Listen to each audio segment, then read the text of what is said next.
नमस्कार शेतकरी बंधूंनो, माझं नाव संदीप पाटील.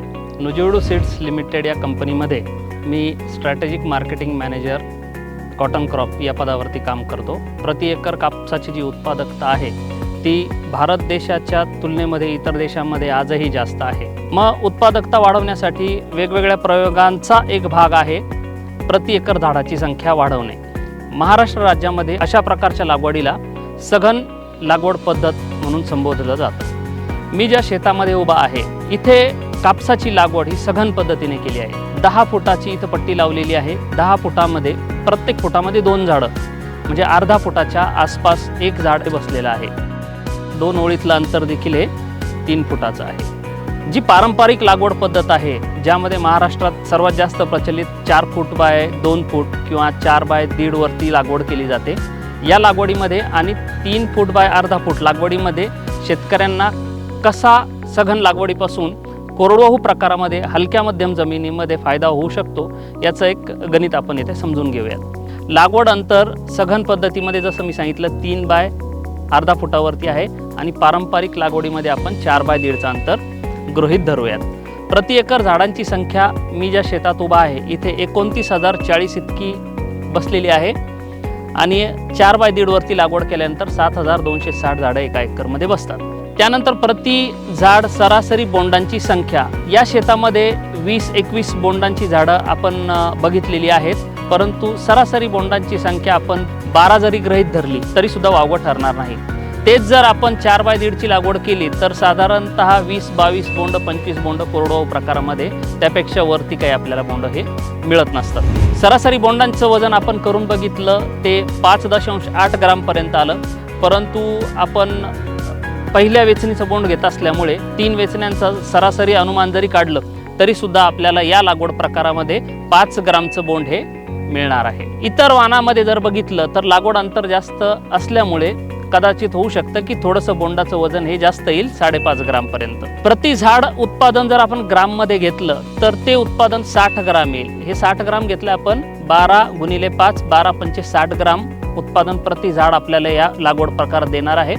आणि ते जर इतर लागवडीचा जर आपण तुलना केली तर 120-21 ग्राम कापूस हा सामान्य लागवडीपासून आपल्याला मिळणार आहे. परंतु प्रति एकर उत्पादन जर क्विंटलमध्ये आपण काढलं 17.5 क्विंटलपर्यंत, हे कसं काढलं आपण एका झाडापासून येणारं कापसाचं उत्पादन 60 ग्राम गुणिले 29,000 झाडं आणि तेच 7,260 झाडं गुणिले एका झाडाचं उत्पादन 121 ग्राम, तर त्याचं जे उत्पादन येणार आहे प्रति एकर ते येणार आहे 8.25 क्विंटलपर्यंत. मित्रांनो, जर नैसर्गिक घट आपण पकडली ज्याच्यामध्ये उगवण क्षमतेमध्ये होणारं नुकसान, ह्या सगळ्या गोष्टींचा जर विचार केला तर साधारणतः 20% नुकसान आपण जर गृहीत धरलं, 3.5 क्विंटल कापूस सघन लागवडीतून कमी होईल आणि 2.25 क्विंटल कापूस हा पारंपरिक लागवडीपासून कमी होणार आहे.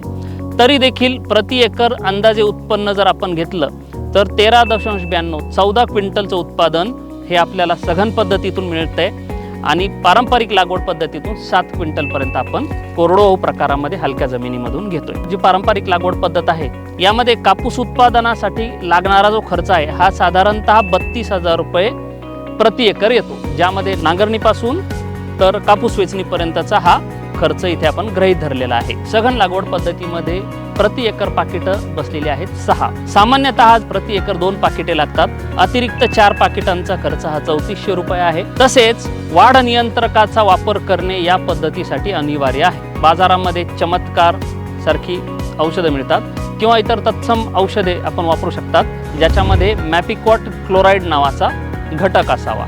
या प्लॉटमध्ये लागवडीनंतरच्या 45 दिवस 65 दिवस आणि 85व्या दिवशी मॅपिक्वॉट क्लोराईडची फवारणी घेण्यात आली होती.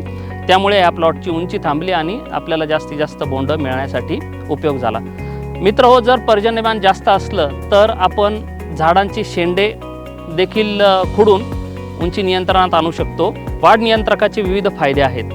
सर्वात पहिला, जी ऊर्जा झाडाची कायिक वाढीकडे जाणार आहे ती ऊर्जा ही बोंडांच्या वाढीकडे वळवली जाते. सोबतच रस शोषण करणाऱ्या ज्या किडी आहेत त्याच्यावरती देखील अप्रत्यक्षरित्या नियंत्रण मिळवण्यासाठी वाढ नियंत्रकाचा फायदा होतो. कापसाचा जर आज रोजीचा MSP भाव पकडला तर तो आहे 7,020 रुपये. 7,020 रुपयाने जर आपण उत्पन्न काढलं तर 97,000 रुपयाचं उत्पादन हे सघन लागवडीपासून आपल्याला या शेतामध्ये मिळणार आहे आणि इतर पारंपरिक लागवडीमध्ये 49,350 रुपये इतकं उत्पादन मिळणार आहे. निव्वळ परतावा काढताना आपल्याला या 97,000 रुपयामधून 32,000 रुपये मशागत खर्च, 3,400 रुपये अतिरिक्त पाकिटांचा खर्च आणि 800 रुपये वाढ नियंत्रकाचा खर्च वजा करायचा आहे.